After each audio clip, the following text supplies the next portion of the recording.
Some people say it's because of luck. Some people really lucky to be rich in one day, just like that. It's possible, but you don't count on it. You don't count on it because there's so little chance that you could do. So to summarize it is hard work, time management, luck equals to success, or just the persistence. Right? You need to have that. Otherwise, you're about to reach the goal, but you still don't know, and you give up. Right. That's wasting a lot of time. Right. That was just the fun part. What would you like to tell our younger viewers that about our Asian studies, and why is it important for you to, as the last task, that what is they can do to bring our world together through all the ethnic groups, all the cultures together? Mm-hmm. Maybe you can give us some perspective for the future. Well, try to open up yourself, try to be a culture ambassador, and try to respect other cultures and interact with them. Otherwise, there would be gaps if you don't do that. So, if you can achieve all of that, you'll be able to avoid misunderstandings and minimize the conflicts. Mm-hmm. Well, after talking to our viewers, I'm sure we like to know a lot more. Well, I personally want to know what were the most memorable stories during your childhood. You can share with me a little. My childhood life was pretty stable. My father was a businessman, but he encouraged us to study hard, and in fact he was very strict on that. So in a way, he set an example, by asking us to work hard. You didn't follow his business line. You went to school as your daddy required at that time, right? The Chinese parents usually very strict with that and they stick with the principles. And in Hong Kong, schooling was tough, and still is actually. So you need to go to good schools, and going to university at my time was very difficult. Mm-hmm. Only 1% of applications were be accepted. Successful. Okay. So it was tough, for people in Hong Kong, and not just for Hong Kong, for China also, for Taiwan, all these places. So, the parents work very hard and they set good examples. At the same time, they encourage their kids to study because education meant everything at that time. With your accomplishments, all the education experiences, many, many numerous books published worldwide, great recognition nationwide, worldwide, what is your next goal? I know you're never going to stop thinking of your next goal because you really love to take the challenge, as I can see. Yeah. If I'm not thinking of retirement yet, but if I do, I think I will still be working on my goal unofficially, without any affiliations. I really want to pursue that further. I want to go into more like a grassroots, organizations to promote education and so on. So it's a lifelong thing to me. It is true. It is a lifelike.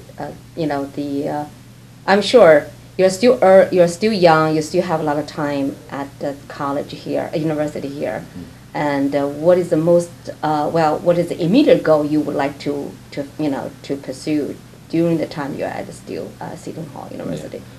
We don't have any retirement age, so I can work as long as I want to, or as long as my health permits me to do so. So for my goal, I want to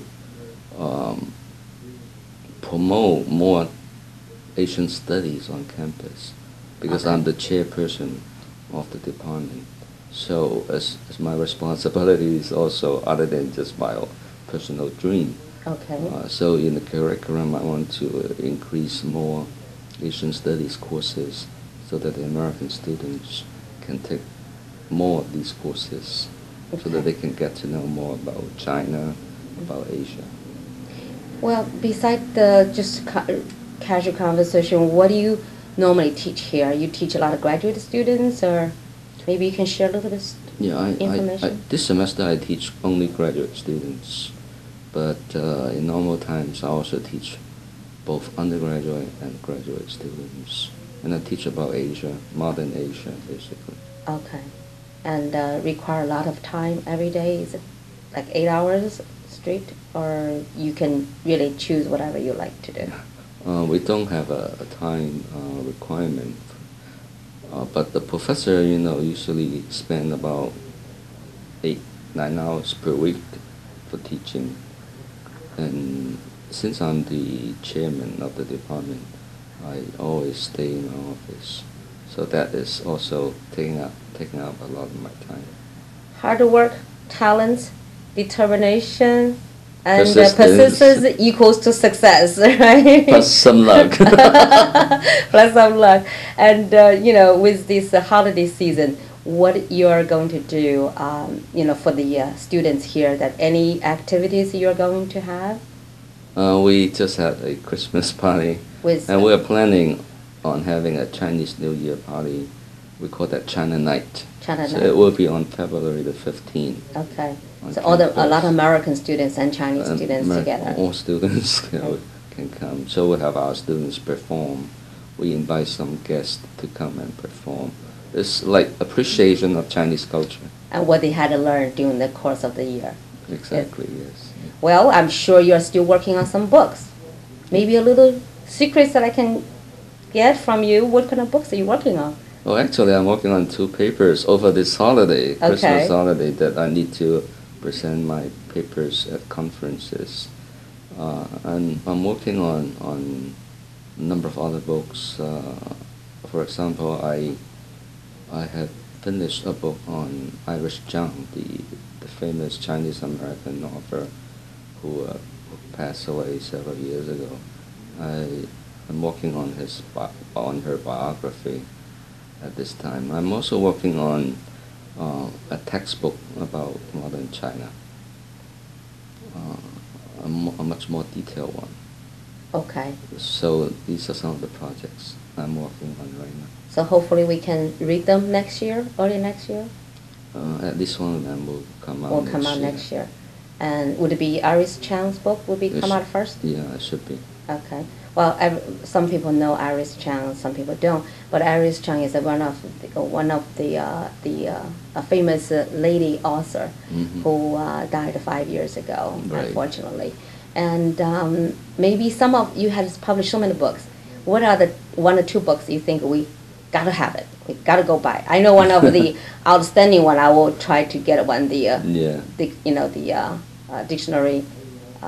That book we can get. What are other books you think you should suggest us to buy? Well, another book for general readers is the book. The title is called "Essentials of Modern Chinese History." Essentials of modern Chinese history. Okay. Which is a very handy book. It's a very concise, survey of the developments of modern China, and you can also get that from Amazon.com as well. Okay, that sounds good. Sounds like a good plan for me. And we have books to buy. We have books to come out. So what else we have to learn from, from Asian study? We have to focus on what you do the best, bring our Asian cultures together to the Western world. Yes. Of course, the Western world will learn as much as they can in this day and age with digital information. That'll give them a lot of information to do. I think it's not just educators doing that. I think all people, all Chinese Americans can also help to do something. For example, one of the organizations that I helped found, is called the New Jersey Chinese Cultural Studies Foundation, which promotes Chinese language and culture in New Jersey, and they provide funding to Chinese schools, scholarships, and to subsidize activities that are promoting Chinese culture. And so that's something for everybody. Everybody can participate in the process. So everybody can chip in and do something for it. Do something for the society. Yes. Well said, Professor. I know it's a busy schedule for the holiday. You have papers to work on. I guess that's the time we have today with you. Thank you so much. Well, thank you so much. Thank you, Dr. Liang. interviewing. With the professor's numerous books published and tons of charity works that he had done through his lifetime. And I wish everybody had a good conversation as well and with me. And that's all the time we got today. And I wish you have a good holiday. Thank you for watching. See you next time.